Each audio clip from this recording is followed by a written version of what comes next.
आपका मेरे YouTube channel doctor अमर official में स्वागत है। मेरे इस चैनल के सभी वीडियोज ज्ञानवर्धक एवं मनोरंजक हैं। इसे आप लाइक, शेयर और सब्सक्राइब करें। आज हम हिंदी विषय में जिस पाठ की चर्चा करेंगे उसका नाम है सूखी नदी का पुल। इसके लेखक हैं रामधारी सिंह दिवाकर। रामधारी सिंह दिवाकर का जन्म बिहार के अररिया जिले में हुआ था। इनकी प्रारंभिक शिक्षा ग्रामीण परिवेश में ही हुई। ये हिंदी विषय से एमए और पीएचडी की डिग्री प्राप्त किए और पढ़ाई के उपरांत मिथिला विश्वविद्यालय में प्राध्यापक की नौकरी में संलग्न रहे। तो इस रचना सूखी नदी का पुल, इसमें उन्होंने अपने समय की तत्कालीन ग्रामीण परिवेश का चित्रण किया है, जिसमें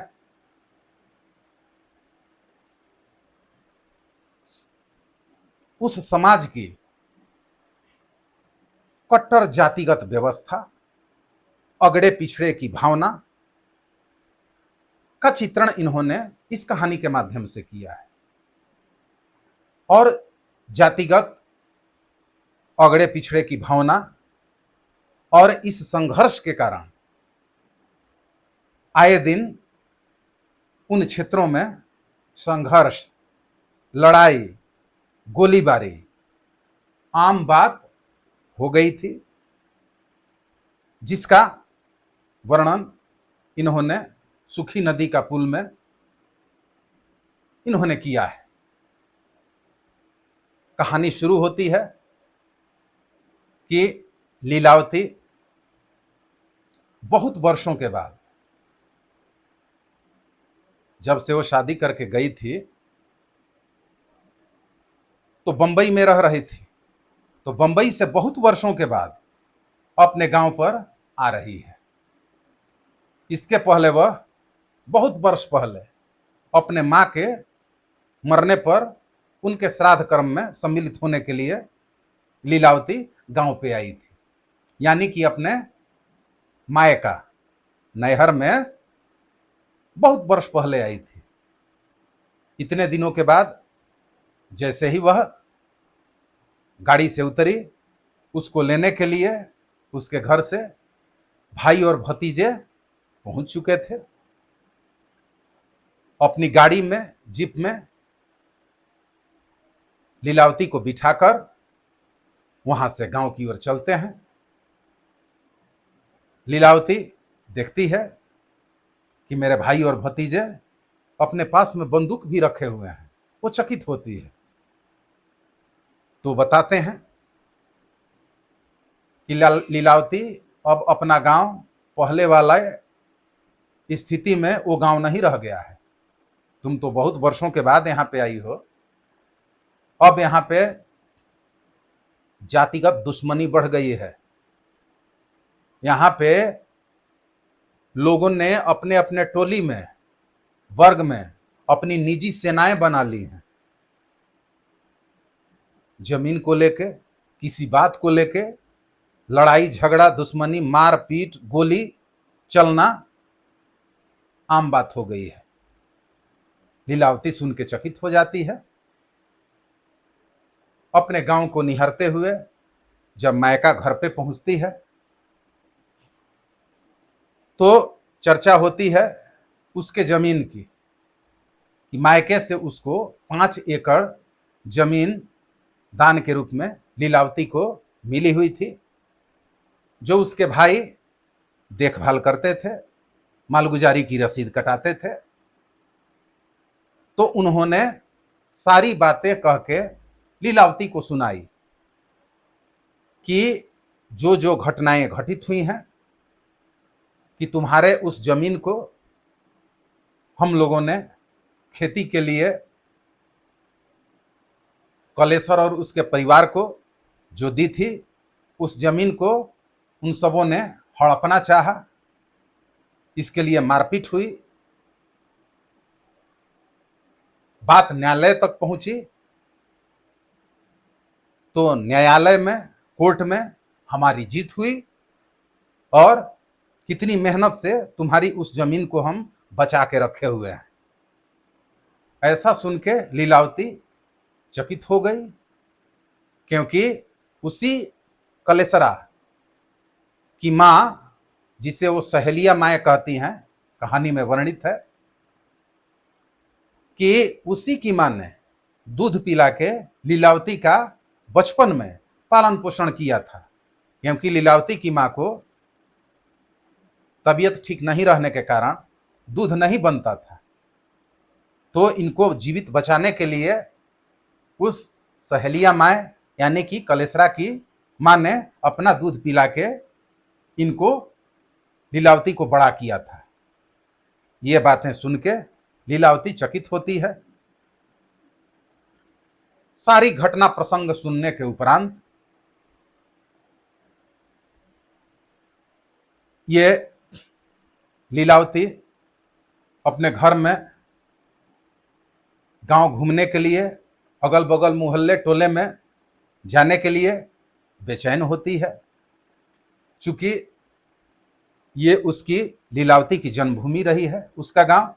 जन्मभूमि से सबको लगाव होता है और बहुत वर्षों के बाद अपने मायके आई थी और यहाँ सब कुछ बदल चुका था। लीलावती ने यह भी देखा, यात्रा के दौरान जब वो स्टेशन से घर पे आ रही थी तो रास्ते में जो काठ का पुल होता था जिसमें पानी बहता था, अब वो पुल सीमेंट का पक्का पुल बन गया है, लेकिन नीचे नदी सूखी हुई है, रेत ही रेत है, उसमें पानी नहीं है, जिसे सूखे नदी का पुल शीर्षक दिया गया है। ऐसा ही बातचीत के दौरान उसे मंगल ध्वनि गांव की औरतों के द्वारा शादी में गाया जाने वाला गीत सुनाई देता है। तो उत्सुकता बस लीलावती ने पूछा कि ये गीत कहाँ पे हो रहा है। तब उसके भाई ने बताया कि कलेसरा की बेटी की आज शादी है, लोगों के द्वारा मुझे पता चला है, आज उसी की बारात आने वाली है। ये सुनते ही लीलावती भीतर से इतनी खुश और वहां जाने के लिए मन ही मन ललायित हो गई कि अब उसे बेचैनी हो गई। एकांत में अपने भाई को बुला के उन्होंने कहा कि देखो भाई, मेरी एक ही इच्छा है। सहेलिया माए यानी कि कलेसर की मां ने मुझे दूध पिला के बचपन में मुझे जीवन दान दिया था, बड़ा किया था।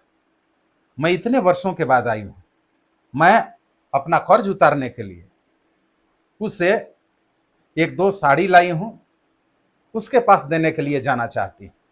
इस काम में मेरी तुम मदद कर दो, बाकी और कहीं कुछ कहने की जरूरत नहीं है। हालांकि उसके घर से और कलेसर के घर से, उस पूरे मोहल्ले से, दोनों टोली में दुश्मनी चल रही थी, बात तक नहीं होती थी।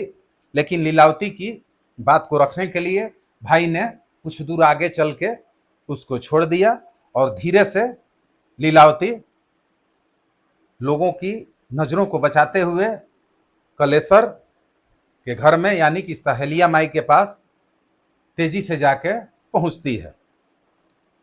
सहेलिया माई पे नजर पड़ते ही लीलावती उसे पहचान लेती है और उसके पास जाके प्रणाम करके बातचीत करना शुरू करती है।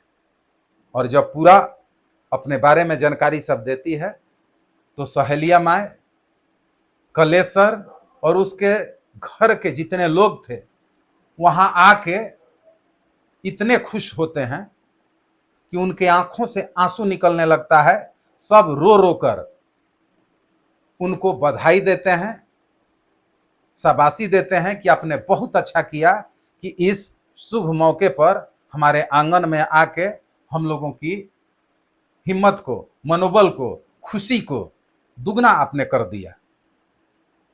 और इस तरीके से रात भर उस विवाह समारोह में शरीक होकर सुबह में जब विवाह वैवाहिक कार्यक्रम समाप्त हो गया तब लीलावती अपने घर को आने के लिए इजाजत मांगती है।